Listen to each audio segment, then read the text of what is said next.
Bismillahirrahmanirrahim. Perkenalkan saya Fitria Fakta Alvina dari Prodi Pendidikan Agama Islam semester 3. Perkenalkan saya akan menjelaskan sedikit terkait teknik-teknik dalam bimbingan konseling, yaitu teknik refleksi. Teknik refleksi adalah suatu jenis teknik konseling yang penting dalam hubungan konseling, yaitu sebagai upaya untuk menangkap perasaan, pikiran, dan pengalaman klien. Kemudian, seorang calon konselor diharapkan untuk merefleksikan kembali kepada klien. Hal ini harus dilakukan konselor, sebab sering klien tidak menyadari akan perasaan, pikiran, dan pengalamannya yang mungkin akan menguntungkannya maupun merugikannya. Jika dia menyadari akan perasaannya, maka klien mungkin akan segera mengubah perilakunya ke arah positif. Namun, tidaklah mudah bagi seorang calon konselor untuk menangkap dan memahami perasaan, pikiran, serta pengalaman lalu dan diharapkan mengungkapkannya kembali kepada klien dengan bahasa calon konselor sendiri. Karena itu, seorang calon konselor diharapkan terus-menerus dan bertahap untuk belajar mengenai keterampilan refleksi ini. Latihan-latihan tersebut bertujuan untuk memberikan keterampilan kepada calon konselor agar dia dapat merefleksikan kembali perasaan, pikiran, dan juga pengalaman klien melalui pengamatan perilaku verbal dan non-verbal.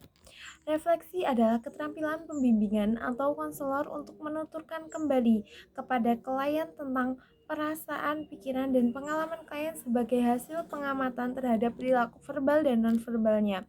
Refleksi ada 3 macam, yaitu yang pertama adalah refleksi perasaan, yaitu keterampilan konselor untuk dapat memantulkan atau merefleksikan kembali perasaan klien sebagai hasil pengamatan verbal dan non-verbal terhadap klien. Dalam hal ini, konselor bertugas untuk mendengarkan secara cermat, menafsirkan perasaannya yang tersirat dan merumuskannya dalam kalimat jelas yang berisi kata perasaan menurut dengan konselor.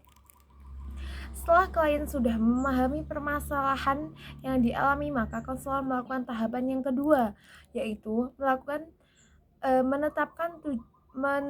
menetapkan tujuan konseling. Dalam tahap ini, seorang konseling melakukan tanya jawab dengan konselor.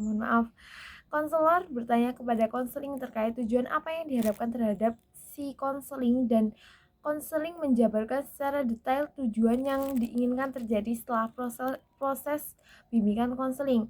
Selanjutnya yakni teknik intervensi yang berorientasi pada pendekatan konseling. Dalam pendekatan ini, konselor bisa memakai berbagai tahap orientasi dalam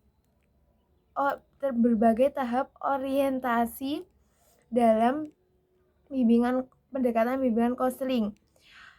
Kemudian tahap akhir yaitu terminasi. Di dalamnya ada proses evaluasi sekaligus melakukan refleksi sejauh mana konselor membantu konseli dalam mencapai tujuannya. Berikut ada beberapa unsur yang terkandung dalam permasalahan seorang klien yaitu fakta dan pikiran, perasaan atau feeling, dan makna yang tersembunyi. Nah, dari pemaparan di atas, apa sih tujuan dari refleksi perasaan itu? Berikut poin-poinnya. Yang pertama yaitu memperoleh kejelasan tentang perasaan konseli atau suatu peristiwa. Yang kedua, konseli merasa dimengerti perasaannya. Yang ketiga, mengarah pembicaraan yang lebih dalam terkait perasaan konseli. Ada 2 macam keterampilan merefleksikan perasaan yang sangat mendukung dan memahami diri klien selama wawancara konseling berlangsung, ialah empati dan simpati, dan itu sudah dilaksanakan oleh guru BK dengan baik. Hasil dari penelitian yang telah dilakukan kepada beberapa guru BK dan beberapa peserta didik menunjukkan bahwa keterampilan refleksi perasaan dilakukan guru BK pada saat proses konseling berlangsung, dengan tujuan untuk memperlihatkan simpati dan empati kepada peserta didik, dan implementasi keterampilan refleksi perasaan guru BK mendapatkan reaksi yang baik dari peserta didik. Dengan pernyataan peserta didik pada saat wawancara bahwa mereka merasa masalah yang ada saat ini dapat mereka selesaikan dan mereka merasa sangat lega. Mereka merasa terbantu dan juga mampu menghadapi masalah yang mereka hadapi dengan adanya kegiatan konseling individual ini. Selain itu, kegiatan dalam konseling ini juga bisa menjadikan mereka lebih dewasa, mereka dapat menyelesaikan masalah dengan mandiri, mereka dapat menyelesaikan masalah dengan baik. Mungkin seperti itu.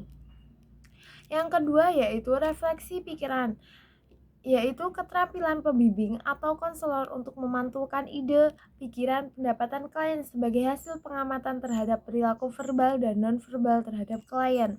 Yang ketiga yaitu refleksi terhadap yang ketiga yaitu refleksi pengalaman. Refleksi pengalaman yaitu keterampilan pembimbing atau refleksi pengalaman yaitu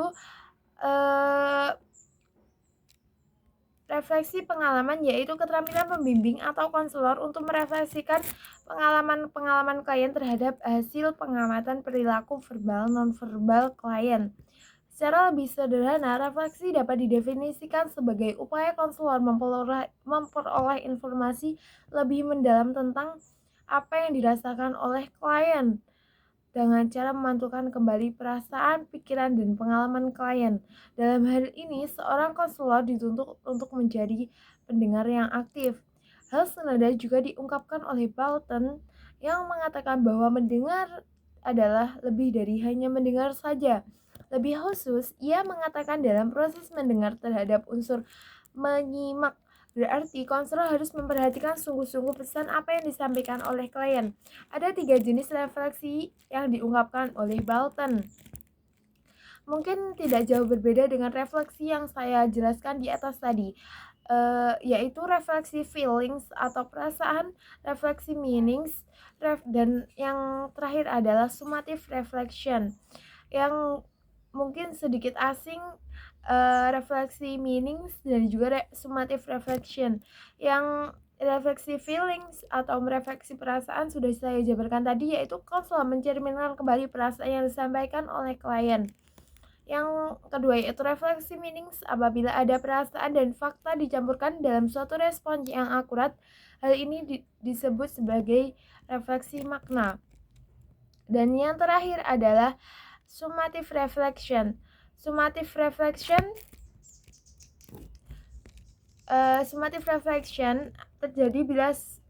terjadi suatu refleksi sumatif bila diungkapkan kembali secara singkat tema dan perasaan yang diekspresikan pembicara selama durasi percakapan yang lebih lama daripada yang terliput oleh bentuk refleksi lainnya.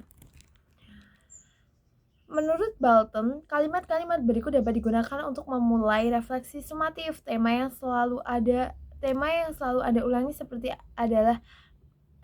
adalah marilah kita melakukan rekapitulasi dari apa yang sudah kita bicarakan sejauh ini. Bla bla bla bla. Saya memikirkan apa yang Anda katakan. Saya melihat suatu pola dan saya ingin mengeceknya, bla bla bla bla. Dan yang terakhir, tidak lupa yaitu ciri-ciri respon refleksi adalah yang pertama, tidak menilai atau menjudge ke mental dari konseling. Yang kedua yaitu refleksi akurat dari apa yang dialami oleh pihak yang lain. Yang ketiga ringkas, dan yang keempat adalah kadang-kadang lebih banyak atau dalam dan pada kata-kata yang terucap. Mungkin sedikit yang bisa saya sampaikan terkait teknik refleksi dalam bimbingan konseling. Apabila banyak salah, saya mohon maaf. Wabillahi taufik wal hidayah. Wassalamualaikum warahmatullahi wabarakatuh.